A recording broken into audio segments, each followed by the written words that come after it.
আপনি একজন গর্বিত সন্তানের গর্বিত বাবা হবেন।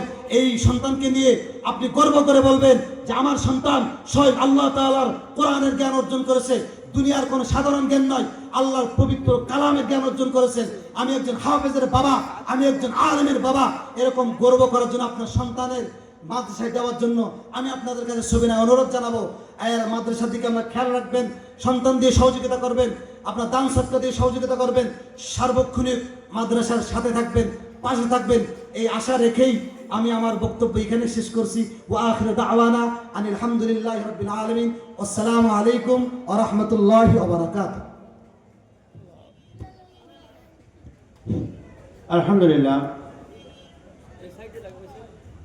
এতক্ষণ দিকে লক্ষ্য রেখে প্রধান বক্তা পথে আসছে, দ্বিতীয় বক্তা আমাদের মাঝে এসে গেছেন আলহামদুলিল্লাহ।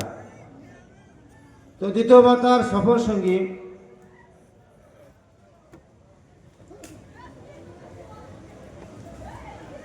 বকচার ইবতিদায়ী মাদ্রাসার সহকারী শিক্ষক